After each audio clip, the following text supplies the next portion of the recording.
nosotros estamos lejos de, de esa Europa donde se está dando esa guerra entre Ucrania y Rusia. O más bien la invasión de Rusia a Ucrania, porque eso no es una guerra porque la OTAN está metida ahí, pero en términos reales es una invasión.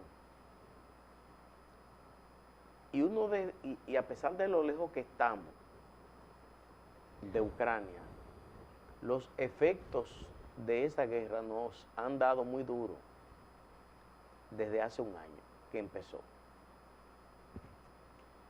y que no termina.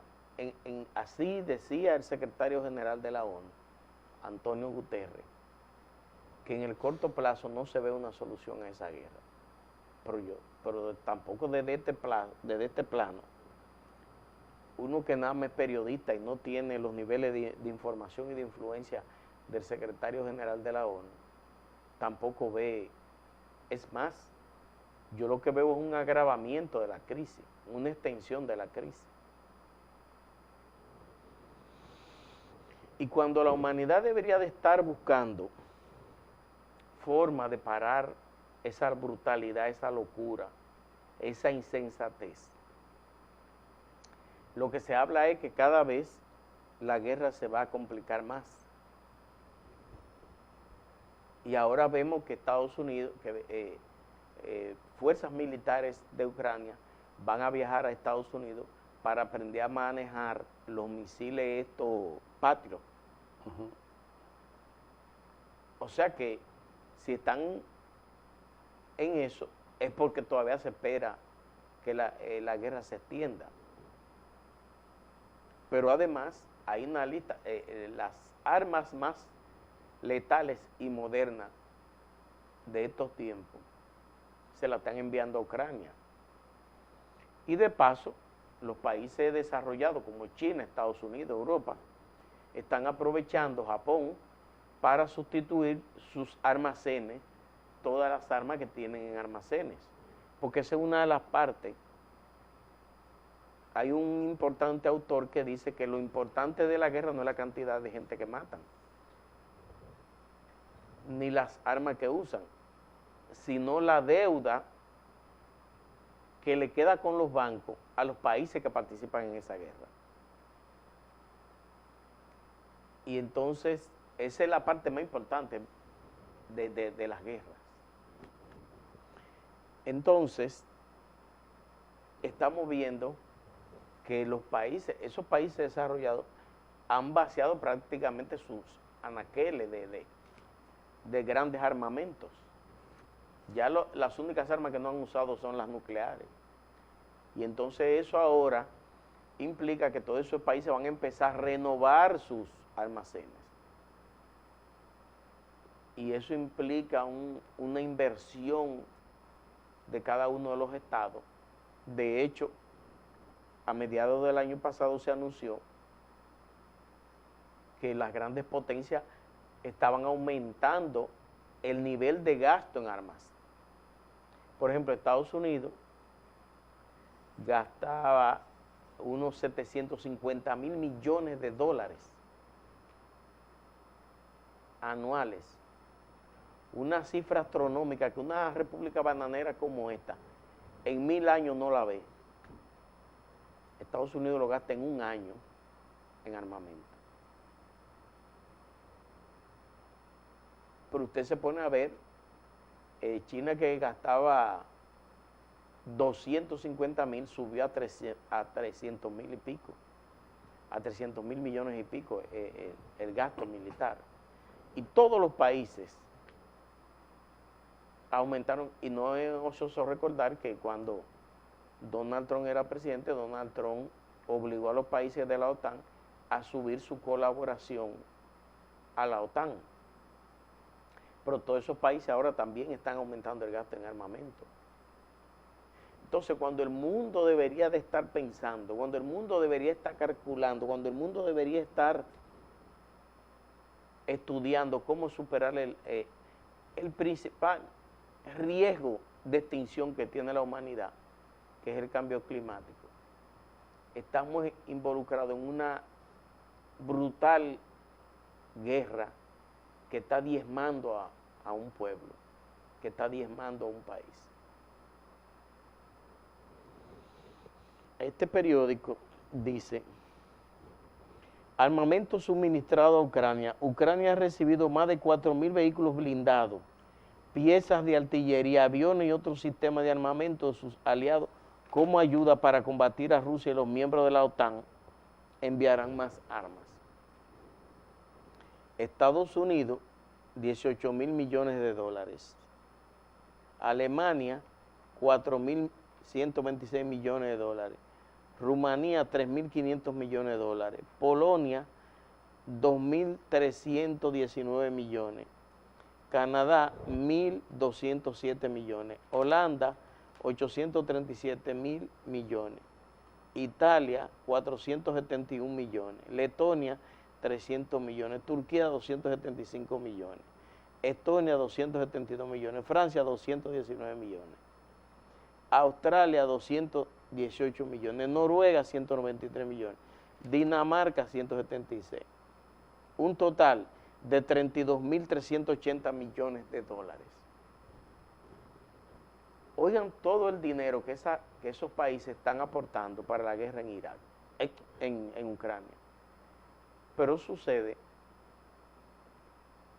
que cuando se necesitan 2 o 3 centavitos para combatir el cambio climático, hay que dar mucha brega para conseguirlo. Se dificulta tanto que en la mayoría de los casos no aparece. Pero miren cómo todos esos países lo que están es apostando a un gran negocio. Dijo Zelensky el pasado año que el negocio más grande del mundo en los próximos 10 años será la reconstrucción de Ucrania. Imagínense ustedes, todos esos países lo que andan es detrás de ese negocio.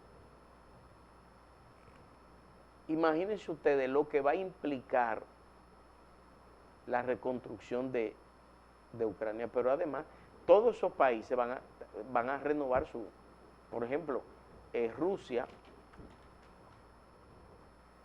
va a renovar todo su armamento, todo su almacén de armamento. En estos días trascendió que los misiles que Rusia estaba tirando a Ucrania, que son de fabricación iraní, el 70% de las piezas que lo integran son de fabricación americana, pero del otro lado, quien está en Estados Unidos, pero los misiles que le están tirando a eso son de fabricación americana.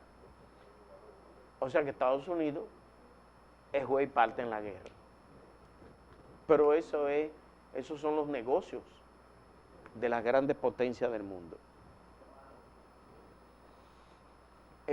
Y ustedes ven algunos tontos útiles hablando de justificando. Esa guerra es injustificada de todos los puntos de vista, desde una óptica y desde la otra. Es un acto de brutalidad. Y hay gente que son tontos útiles, y usted lo ve hablando de que tratando de justificar una guerra. Ninguna guerra es justificable, ninguna. Ni las que ha auspiciado ni la segunda, ni la primera, ni la segunda guerra mundial, ni todas las que se han dado de ahí para acá. Los grandes países, los países desarrollados tienen mecanismos, y la ONU y la OEA y toda esa pendejada que controlan al mundo, que son dueños del mundo, tienen mecanismos para buscarle solución a los problemas por la vía del diálogo. Pero secuestran el diálogo y lo enmaletan y lo tiran al fondo del océano para que vengan las guerras, porque la guerra sí es un negocio. Sí es un negocio bueno y grande. Y por eso las potencias prefieren esos grandes negocios. Es lamentable que Rusia se haya involucrado en una invasión de esa naturaleza, porque primero le va a diezmar la economía, le va a acabar con toda, y Rusia, ayer leía un informe que dice que por los niveles de daño que la guerra le va a hacer a Rusia, Rusia terminará con una recesión durante 10 años. Ustedes saben el acto de brutalidad, o sea, la población rusa, que no tiene culpa de esa brutalidad que ha ordenado Putin, es la que va a pagar en los próximos 10 años los platos rotos de esa nefasta disposición. Entonces los países ricos, Estados Unidos, Japón, Europa, todos esos países, se van a beneficiar en grande con la reconstrucción de Ucrania. Pero Ucrania es la que está poniendo los muertos. Y cada sangre que se derrama de cada ciudadano de Ucrania no se volverá a recuperar. Pero los países que están invirtiendo en esa guerra sí van a recuperar el gasto. Hoy eso es un gasto. Es más, eso hoy es una inversión. Y ellos lo saben. Es como en el caso de Irak, que en Irak todo el mundo sabía el negocio que representaba esa guerra. Y después era el problema de cómo se iban a repartir la reconstrucción de Irak. Lo mismo pasará con Ucrania. No se puede justificar. Las guerras no se puede, es como el hambre. Nunca se deben de justificar de ninguna manera. Y uno lo que quisiera es que el mundo llegue a un nivel de desarrollo moral, a un nivel de desarrollo de sentido común, de responsabilidad, que se impongan sobre los intentos de promover la guerra. Vamos a esperar que la sensatez se imponga y que esa guerra podamos superarla. Y que nosotros que estamos tan lejos de todo eso, podamos retomar la cotidianidad de nuestras vidas. Porque ya hoy uno de los grandes titulares de los periódicos es que el petróleo tiene 4 días subiendo por la guerra en Ucrania. Y uno lo que quisiera es que por fin esa guerra termine para que el mundo pueda caminar en paz. Este ha sido mi comentario.